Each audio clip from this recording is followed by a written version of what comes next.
Negara kita sekarang ditenggelam hutang. Saya tengok satu ayat dalam Surat Khabar, Malaysia drowning in debt. Hutang kita telah pun mencecah lebih daripada 1 trilion ringgit. Bayar faedah sahaja 46 bilion ringgit setiap tahun. Ia bermaksud bahawa kita perlu bayar faedah. Faedah sahaja, bukan prinsipal. Faedah sahaja setiap hari 126 juta, setiap jam 5.25 juta, setiap saat.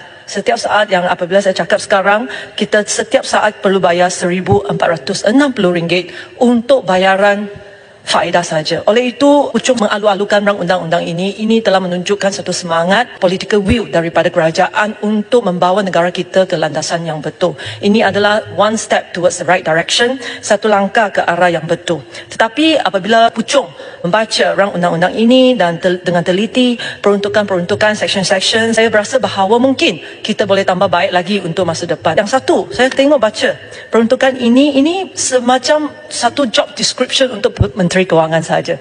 Apa laporan yang perlu dibuat, apa jawatan kuasa, apa yang ni kalau tak ada akta pun saya rasa Menteri Kewangan perlu buat.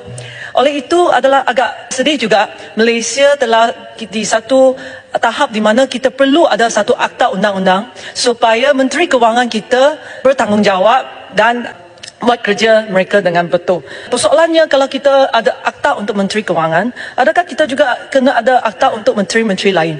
Oleh itu, ini adalah satu persoalan yang saya tak ada jawapan.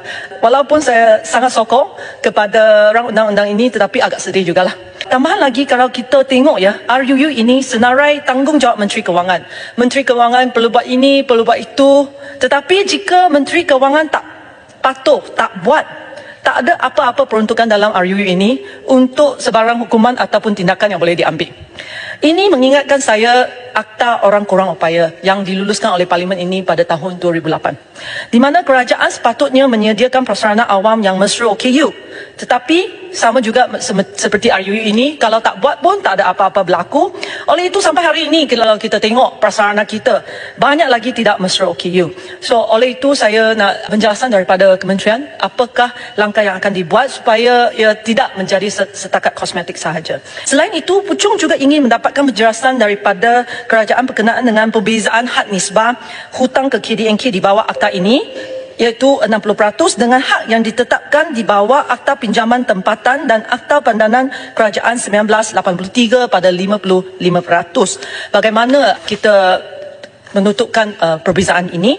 Selain itu, Puchong juga ingin tahu dari segi proses, apakah perbezaan yang dibawa oleh RUU ini kalau kita berbanding dengan business as usual apabila kerajaan perlu meningkatkan nisbah hutang ke KDNK lebih daripada satu had yang ditetapkan. Melalui RUU ini, jika kerajaan tidak boleh mencapai objektif fiskal dan nilai kuantiti seperti jadual pertama, maka menteri perlu membentangkan satu pelan pelarasan fiskal untuk diluluskan melalui ketetapan oleh Dewan Rakyat.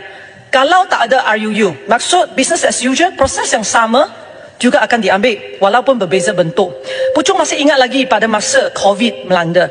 Kerajaan masa itu perlu membawa RUU langkah-langkah sementara bagi pembiayaan kerajaan COVID-19 2020 yang meningkatkan nisbah hutang ke KDNK dari 55% ke 60% pada tahun 2020 dan seterusnya 65% melalui pindaan akta yang sama pada Oktober 2021. Ada RUU ini ataupun tiada RUU ini, sama proses akan diambil. Hanya berbeza nama saja. Ya, satu, pelan pelarasan fiskal kalau kita ada RUU ini. Kalau tak ada RUU, kita juga perlu membawa satu akta rang undang-undang untuk kelulusan Parlimen. Malah melalui RUU ini untuk penyimpangan sementara. Kalau kita tengok Section 26, penyimpangan sementara kerajaan hanya perlu membentangkan pelan pelarasan fiskal. Tiada kelulusan diperlukan. Kalau boleh saya minta penjelasan daripada kementerian. Oleh itu, saya juga minta penjelasan berapakah panjang temponya sementara itu. Sebab saya tengok Section 2 tafsiran, tiada tafsiran untuk apakah yang dimasukkan oleh penyimpangan sementara.